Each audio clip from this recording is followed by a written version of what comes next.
चुनाव में बीजेपी ने उत्तर प्रदेश की सभी 80 सीटें जीतने का टारगेट रखा है। तीसरी बार केंद्रीय सत्ता में काबिज होने के लिए बीजेपी बड़ी रणनीति के तहत काम कर रही है। अपने सपने को साकार करने के लिए उन सीटों पर फोकस है जहां बीजेपी की पकड़ थोड़ी कमजोर है। प्रदेश की 14 लोकसभा सीटें विशेष तौर पर ध्यान केंद्रित है। उत्तर प्रदेश के जनपद संभल में प्रदेश अध्यक्ष चौधरी भूपेंद्र सिंह, संभल में बीजेपी पश्चिमी उत्तर प्रदेश के क्षेत्रीय उपाध्यक्ष राजेश सिंघल के पिता जानकी प्रसाद सिंघल के निधन से शोक सभा में शामिल होने के लिए पहुंचे। उनके परिवार को शोक संवेदनाएं पेश की और उसके बाद उन्होंने पत्रकारों से बातचीत की। उन्होंने कहा कि भारतीय जनता पार्टी 2024 के चुनाव में अपने परफॉर्मेंस के आधार पर जनता के बीच जाएगी। मोदी जी के 10 साल का कार्यकाल का रिकॉर्ड लेकर हम जनता के बीच पहुंचेंगे।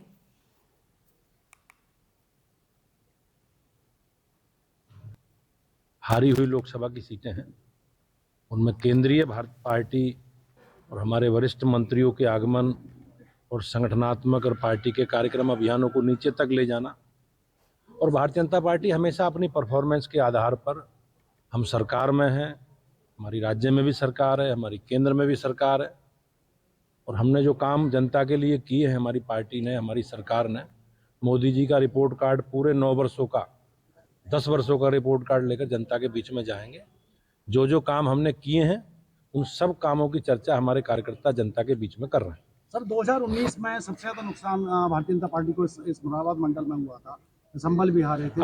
80% सीटें उत्तर प्रदेश की भारतीय जनता पार्टी 2019 में जीती थी।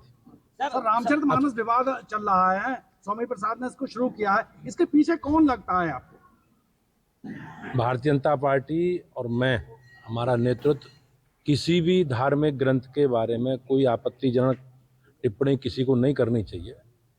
और जिस प्रकार से देश के जो हमारे असंख्य नागरिक हैं उनकी भावनाओं को किसी प्रकार की ठेस पहुंचे, इस प्रकार की बयानबाजी से, इस धार्मिक पुस्तकों के बारे में, धार्मिक विषयों पर हमें बयानबाजी से बचना चाहिए। समाजवादी पार्टी में अभी उन्होंने अपना रुख रामचरितमानस पर साफ साफ किया था, उसके पक्ष में बोला। अब वो उनका विषय, कैसा निर्णय मानते हैं? वो उनका अपना निजी निर्णय है। फेरबदल की जैसा चर्चा है। भारतीय जनता पार्टी एक लोकतांत्रिक व्यवस्था से चलने वाली पार्टी है। हमारे संगठन का कार्यकाल 2022 जनवरी में पूरा हो गया है, लेकिन भारतीय जनता पार्टी की केंद्रीय कार्यकारिणी ने एक प्रस्ताव पारित करके राष्ट्रीय अध्यक्ष जी के कार्यकाल को जून 2024 तक बढ़ाने का काम किया है।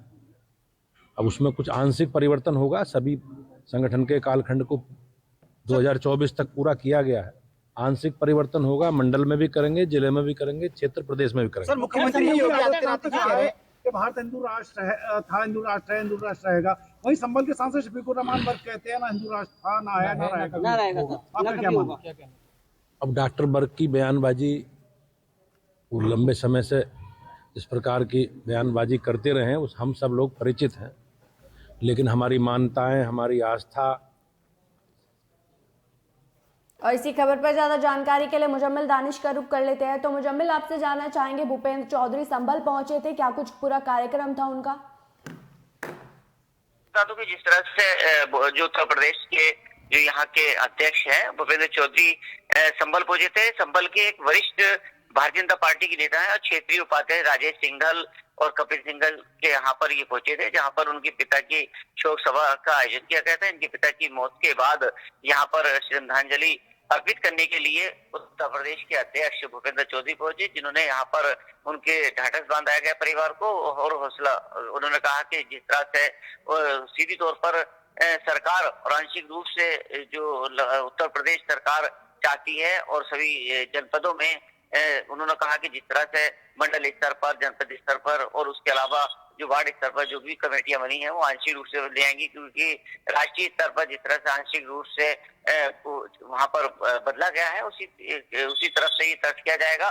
फिलहाल उन्होंने कहा कि जिस तरह से रामचरितमानस को यहाँ के सांसद पर जो बयान लगातार आ रहे हैं उसको लेते हुए कहा कि किसी तरह से भारतीय जनता पार्टी या मैं किसी तरह कटाक्ष नहीं करना चाहते, किसी धार्मिक व्यवस्थाओं को नहीं करना चाहते, क्योंकि हमारा धर्म नहीं बताता कि किसी दूसरे के धर्म पर कटाक्ष किया जाए। फिलहाल उन्होंने कई जगह कई व्यवस्थाओं को लेते हुए भी कानून व्यवस्था की बात की गई है और यहाँ संभल पहुंचकर राजेश सिंघल के परिवार से मिले। जी चले मुजम्मिल, बहुत बहुत शुक्रिया इस खबर पर तमाम जानकारी साझा करने के लिए। तो भूपेंद्र चौधरी संभल पहुंचे थे, जहां उन्होंने 2024 में बीजेपी की जीत का बड़ा दावा भी किया।